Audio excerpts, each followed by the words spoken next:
रूह को राहत देने वाले शायर रुखसत हुए। मशहूर शायर राहत इंदौरी नहीं रहे हैं। उन्हें निमोनिया के बाद कोरोना भी हो गया था। कार्डियक अरेस्ट आने के बाद उन्हें बचाया नहीं जा सका। राहत के निधन पर कला जगत में मायूसी छाई है। राहत साहब के निधन पर डॉक्टर कुमार विश्वास ने लिखा, ठहाकेदार किस्सों का एक बेहद जिंदा दिल हमसफ़र हाथ छुड़ाकर चला गया। लफ्ज जिनसे दी थी राहत 1993 में पहली बार सर में सुनाई दिया था राहत इंदौरी का लिखा गया गाना। आखिरी बार 2017 में बेगम जान के लिए लिखा था उन्होंने अपना गाना। मध्य प्रदेश के इंदौर में 1 जनवरी 1950 को राहत इंदौरी का जन्म हुआ था। मंगलवार को ही उन्होंने अपने कोरोना पॉजिटिव होने की जानकारी ट्वीट की थी। मशहूर शायर राहत इंदौरी नहीं रहे हैं।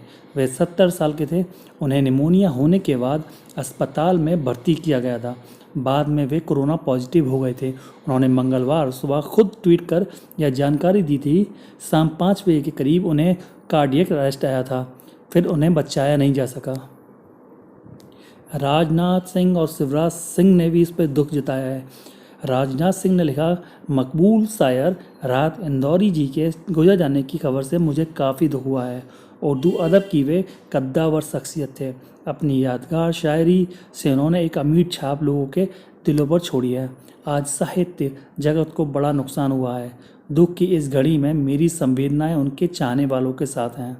और शिवराज सिंह चौहान ने लिखा, अपनी शायरी से लाखों करोड़ों लोगों को दिलों पर राज करने वाले मशहूर शायर हरदिल अजीज़ श्री राहत इंदौरी का निधन मध्य प्रदेश और देश के लिए अपूर्णीय क्षति है। मैं ईश्वर से प्रार्थना करता हूँ कि उनकी आत्मा को शांति दे और उनके परिजनों और चाहने वालों को इस अपार दुख को सहने की शक्ति दे।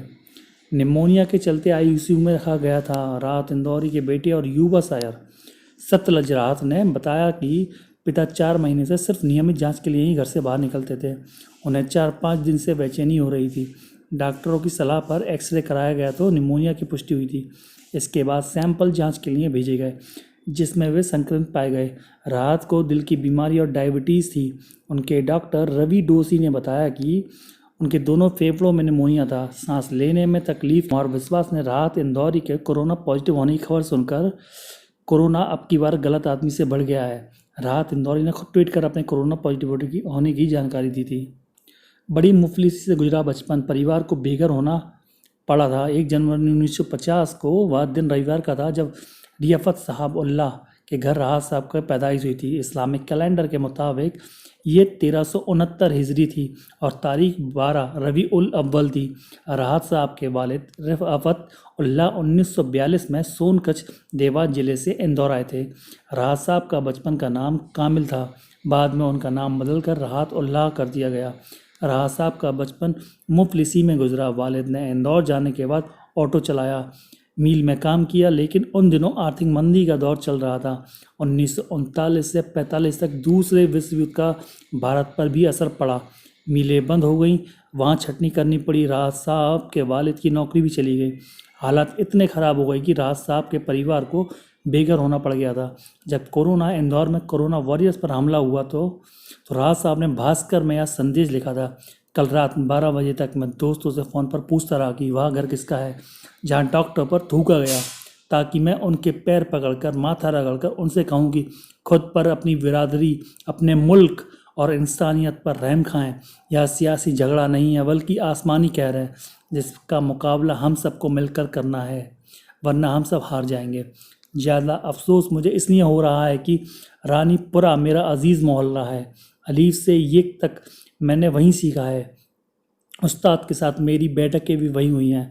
मैं बुज़ुर्गों की नहीं, बच्चों के आगे भी दामन फैलाकर भीख मांग रहा हूँ कि दुनिया में रहम करें, डॉक्टरों का सहयोग करें, इस आसमानी बला को हिंद मुस्लिम फसाद का नाम ना दें। इंसानी बिरादरी ख़त्म हो जाएगी। ज़िंदगी अल्लाह को दी हुई सबसे कीमती नेमत है। इस तरह कुल्लियों में, गलियों में मवालियों की तरह इसे गुजारेंगे तो तारीख़, और ख़ासकर इंदौर की तारीख़, जहाँ से मोहब्बत की फसलें उपजी, वह तुम्हें कभी माफ़ नहीं करेंगी। मुन्ना भाई MBBS और मर्डर जैसी फिल्मों में गीत लिखे हैं। राहत ने बरकतुल्लाह यूनिवर्सिटी से उर्दू में MA किया था। भोज यूनिवर्सिटी से उन्होंने उर्दू साहित्य में PhD से नवाजा गया था। राहत ने मुन्ना भाई, MBBS, मीनाक्षी, खुद्दार, नाराज, मर्डर, मिशन कश्मीर, करीब, बेगम जान, घातक, इश्क, जानम, सर, आशियाँ और मैं तेरा आशिक जैसे फिल्मों में गीत लिखे हैं। और अंत में जाते जाते उन्हीं के कहे हुए कुछ लफ्ज़ आपसे कहना चाहता हूँ। जितने अपने थे सब पराए थे, हम हवा को गले लगाए थे, है तेरा कर्ज मेरी आंखों पर, तूने सपने बहुत दिखाए थे। इसी के साथ मैं अलविदा कहना चाहूँगा आपको। और जाते जाते अगर आपको हमारे चैनल पर नए हैं तो हमारे चैनल को सब्सक्राइब करें, खबर को लाइक करें, शेयर करें, कमेंट करें। जय हिंद दोस्तों।